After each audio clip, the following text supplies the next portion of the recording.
Hello everyone, मेरा नाम राघव क्रांति कृष्णा। आज हम डिस्कस करने वाले टॉपिक अगर स्वतंत्र वीर सावरकर के ऊपर है, क्योंकि स्वतंत्र वीर सावरकर का आज जन्मदिन है और साथ ही स्वतंत्र वीर सावरकर ने क्या योगदान भारत राष्ट्र की स्वतंत्रता और उन्होंने क्या त्याग भारत के लिए किया है, इन दोनों विषयों को हम डिटेली समझेंगे।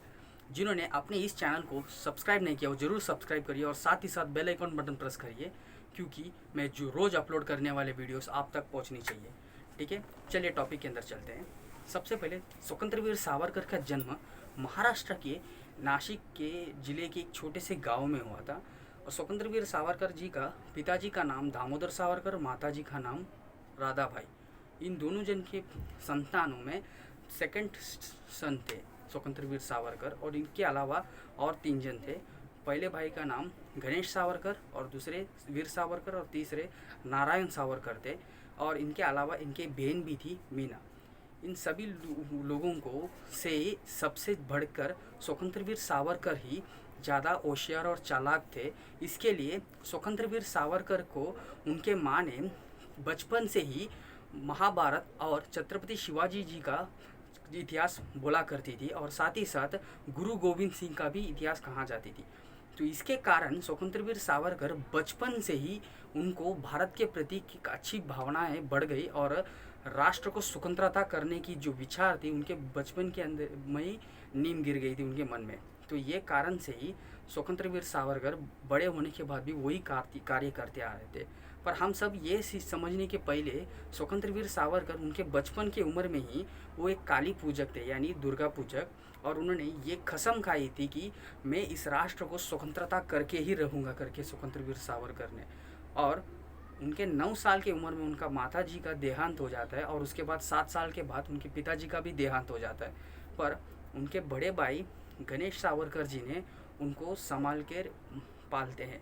पर गणेश सावरकर जी के अगर विषय देखेंगे तो गणेश सावरकर जी भी एक बहुत ही बड़ा क्रांतिकारी थे, और उनके ही प्रेरणा से ही विनायक दामोदर सावरकर ने इतने बड़े व्यक्ति हुए, ऐसे भी हम समझ सकते हैं।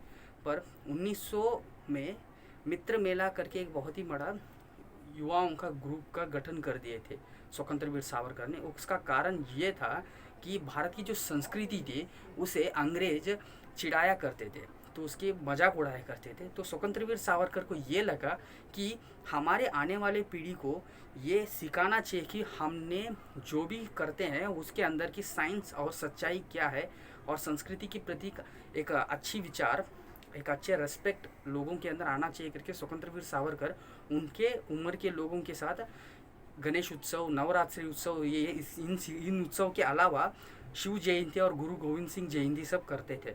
तो इसके अलावा उसी समय स्वतंत्र वीर सावरकर जी का बाल गंगाधर जी के साथ परिचय होता है, जो इंडियन नेशनल कांग्रेस के एक लीडर थे उस समय में।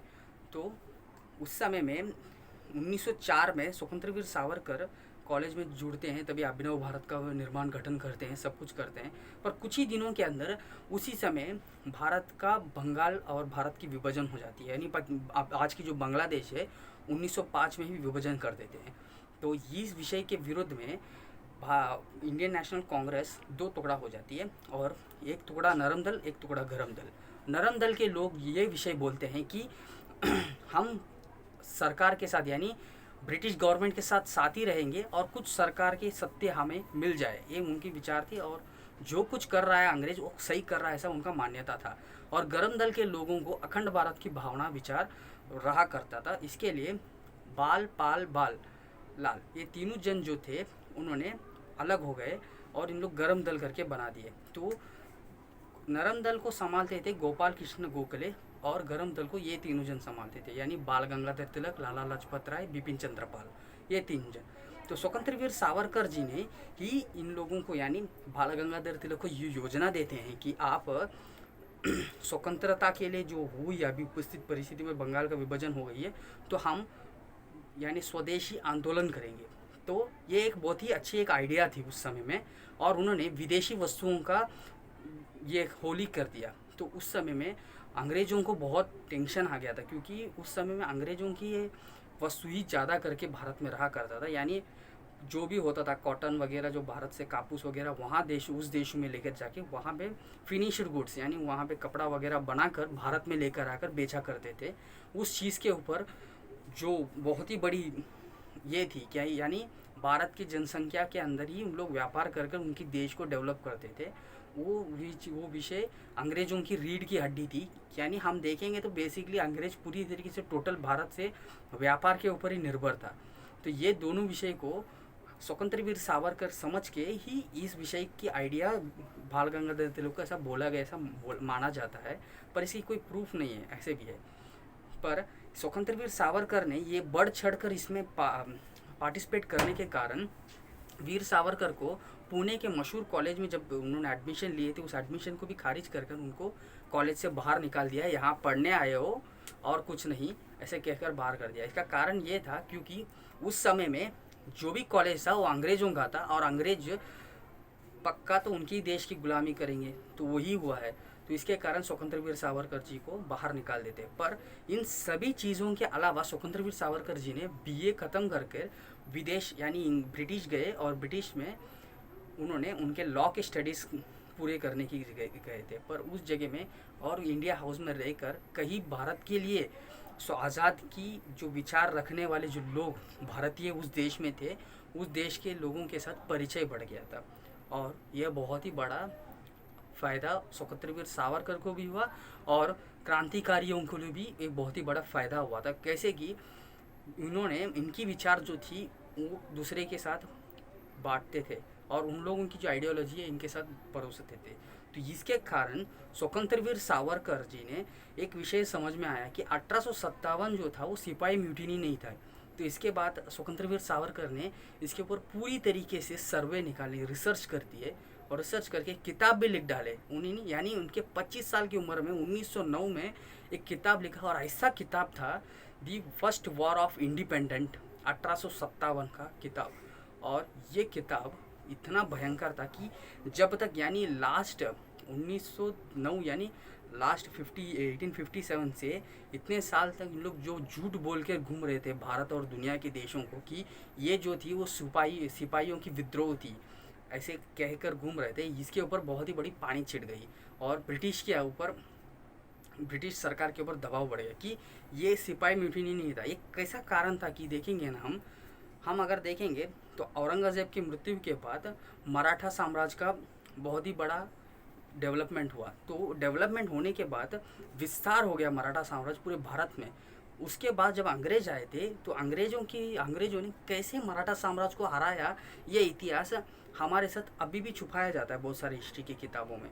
पर ये 1857 की इस किताब के स्वतंत्र वीर सावरकर जी ने लिखने के बाद ही ये क्लियरली लिंक मिल गया कि इन लोगों ने मराठा साम्राज्य को कैसे हराया और भारत के बाकी हिंदू राजाओं को कैसे हराया। यानी हम अगर देखें राजा रंजीत सिंह को पंजाब में हरा दिए थे, उसके बाद बुंदेलखंड को उन्होंने गुलाम बना दिए थे, और साथ ही साथ बुंदेलखंड और झांसी की रानी सभी लोगों को उन्होंने हरा कर 1857 के बाद में ही, उसके पहले ही उसी समय में ही इन लोगों ने जो भी किया है वो किया है। पर इन सभी की जो इतिहास है वो नहीं बोलते हैं। तो इसी कारण यानी इस 1857 की इस किताब के कारण उन लोगों ने यानी कई क्रांतिकारियों को ये विषय पता चला कि हम अकेले नहीं लड़ रहे, हम पहले नहीं लड़ रहे भारत के लिए, हमसे पहले भी हमारे पूर्वज लोगों ने लड़े थे और उसमें हार तो गए पर हम पहले नहीं है। तो इस विषय की वजह से ज़्यादा इंस्पिरेशंस मिलती है भारत के लोगों को। इसके कारण कई संगठनाएं भारत के अंदर रेवोल्यूशनरी यानी क्रांतिकारी संगठनाओं के गठन होती है। ये भारत के अकेले में ही नहीं होते, पूरे दुनिया भर के जो भारतीय लोग हैं वो लोग संगठनाओं का गठन करते हैं। अगर ऐसे एक दो संगठन नहीं कह सकते, कम से कम 100 से ज़्यादा संगठनाएं थी, और उन सभी संगठनाओं का ये विचार था कि भारत को कैसे भी आज़ाद करें। पर इन सभी चीज़ करने का तो अंग्रेज चुप रहेंगे, क्योंकि अंग्रेज़ों के खिलाफ जो भी बोलता था उसे अरेस्ट करके अंदर डाल देते थे। पर उन्होंने किताब तक लिख दी। तो किताब लिख कर उसकी किताब के ऊपर दूसरा कुछ प्रिंट के ऊपर पेपर टॉप पे दूसरा कुछ प्रिंट करते थे, और अंदर कुछ दूसरा मैटर ही होता था, 1857 का मैटर होता था। तो ऐसे उन्होंने पब्लिश किया, और जैसे ही प्रिंट किया पब्लिश किया, जैसे 2000 किताबें इनकी बिक्री हो गई थी। तो समझ सकते हैं कि उस किताब के अंदर कितना पावर था। अगर हम देखेंगे ज़्यादा करके स्वतंत्र वीर सावरकर जी के ऊपर, तो स्वतंत्र वीर सावरकर जी आज तक हथियार नहीं उठाए, अंग्रेज़ों के खिलाफ, बंदूक नहीं चलाए, कुछ नहीं किए, सिर्फ उन्होंने एक पेन और उनके बाद, ये दोनों विषयों में इतना ताकत है कि स्वतंत्र वीर सावरकर कुछ किए बिना ही उनका नाम अंग्रेज़ों के अंदर काँप उठता था। तो ये विषय हम समझने की कोई ज़रूरी है कि स्वतंत्र वीर सावरकर की त्याग भारत के प्रति कितनी थी। और इन सभी चीज़ों के अलावा 1 साल के बाद ही फ्रांस में जब शरण लिए थे, उसके बाद शरण फ्रांस के बाद अंग्रेज इंग्लैंड में आए थे। इंग्लैंड में आने के टाइम उनको अरेस्ट कर दिया था।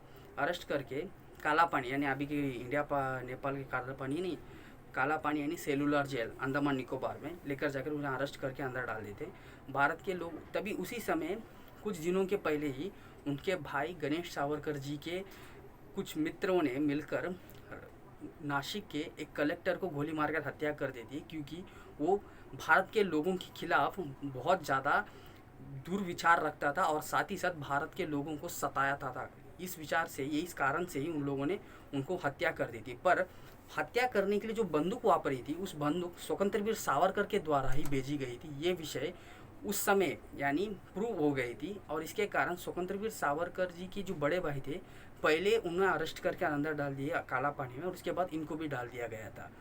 पर इसमें एक ट्विस्ट जो है, इन दोनों जन को आपस में ये बात नहीं पता है कि इनका भाई इनके साथ जेल में है, और बड़े भाई को भी ये बात नहीं पता था, छोटे भाई को भी ये बात नहीं पता था। कई दिनों के बाद, लगभग कई सालों के बाद इन विषयों को आपस में इन लोगों को पता चला आमने सामने देखने के बाद। तो ये विषय बहुत ही बड़ा हिस्ट्री में बोला जाने वाला विषय है, क्योंकि दोनों भाई स्वतंत्रता के लिए एक ही जेल में रहने की परिस्थिति आई, पर आपस में ही नहीं पता था। यानी ये विषय कितना बड़ा कंट्रोवर्सी स्टोरी है।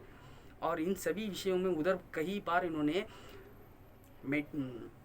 पिटीशन दाखिल की थी, मेर्सी पिटीशन, यानी उन्होंने मतलब जैसे सॉरी कह सकते हैं ना, स्वतंत्र वीर सावरकर सॉरी मैं करता हूँ, मुझे इस जेल से हटा दो, ऐसा करके लिखा गया था, ऐसा बोलते हैं। और कई पिटीशंस इनके द्वारा लिखी गई थी और उन सभी पिटीशंस को अंग्रेज़ों के द्वारा खारिज कर देते थे। पर आखिरी में 10 साल कुछ महीनों के बाद उनको बाहर निकाल देते हैं और महाराष्ट्र के यरवाड़ा जेल में डाल देते हैं, और फिर भी उनको नज़रबंदी रखते थे। और इन सभी परिस्थितियों में अगर हम देखेंगे तो स्वतंत्र वीर सावरकर जिधर भी जाते थे वहाँ पर क्रांतिकारियों की संगठना बना देते थे। जैसे कि उनके बचपन की उम्र में मित्र मेला बनाए, उन्होंने कॉलेज की उम्र में उन्होंने अभिनव भारत का स्थापना कर दी।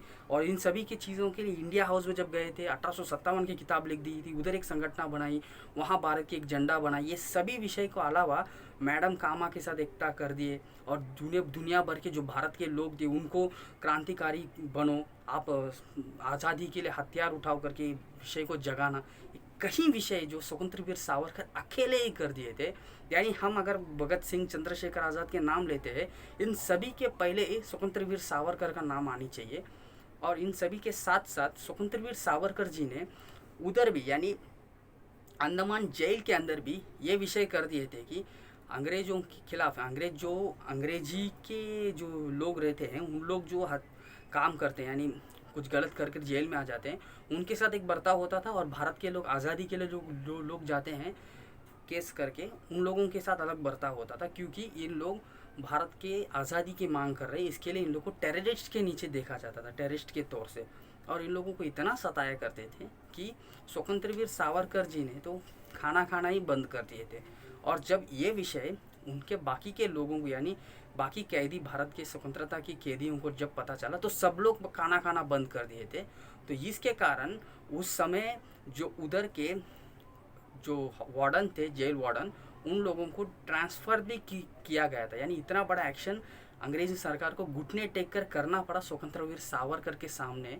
और इन सभी चीज़ों के बीच में नानी गोपाल करके एक व्यक्ति ने बहुत ही बड़ा, यानी एक युवक, 16 साल का एक युवक ने बहुत ही बड़ा योगदान स्वतंत्र वीर का सावरकर के साथ वहाँ पे काला पानी में दिए थे। तो इस विषय को भी बोलना चाहता था। और इन सभी विषयों में भारत में जब उन्होंने महाराष्ट्र में आए, रत्नागिरी को कहीं इन्होंने इनको रेस्ट्रिक्शन डाले थे। इन रेस्ट्रिक्शन में एक रेस्ट्रिक्शन ये भी था कि आप पॉलिटिकल इन्फ्लुएंस नहीं करना चाहिए, किसी पॉलिटिकल आइडियोलॉजी और मैटर्स के अंदर इन्वॉल्व नहीं होनी चाहिए, और साथ ही साथ आज़ादी की बात नहीं करना चाहिए, तुम्हारी मुंह नहीं खुलनी चाहिए, आपके पेन नहीं हाथ नहीं लगाना चाहिए, ऐसे कहकर कई विषयों के ऊपर इनको नज़रबंदी करती है, इनको अरेस्ट करके अंदर रखती है। और साथ ही साथ रत्नागिरी के कलेक्टर को यानी कुछ दिनों के बाद ऐसे भी बोल दिए कि आप ठीक है घर पर रह सकते हो, पर नासिक में नहीं, यानी आपकी जन्म जिधर हुई उस स्थल में नहीं, आपको रत्नागिरी में रखेंगे। और रत्नागिरी को आपसे आप कहीं बाहर जाना है तो उधर की कलेक्टर की परमिशन चाहिए। इतने तक उन्होंने हद तक अंग्रेज़ों ने उनके ऊपर दबाव डाल के रखी थी। यानी यहाँ तक हम एक विषय देखेंगे। और उसके बाद उन्होंने 1947 में आज़ादी के कार्य हुआ था, सभी विषय था आज़ादी तक की कार्य हैं। उसी समय उन्होंने एक मोड़ बदली कर दी थी, हम देखेंगे तो उन्होंने हिंदुत्व के ऊपर थोड़ा ध्यान देने लग गए थे। तो कई विषय, इन विषयों को हम और एक वीडियो में डिस्कशन जरूर करेंगे। तब तक आपका राघव क्रांति कृष्णा स्वतंत्रता वीर सावरकर के ऊपर जो भी आपके विचार है वो जरूर कमेंट करिए, और साथ ही साथ अपने इस चैनल को सब्सक्राइब करिए और इस वीडियो को लाइक करिए, शेयर करिए। जय हिंद।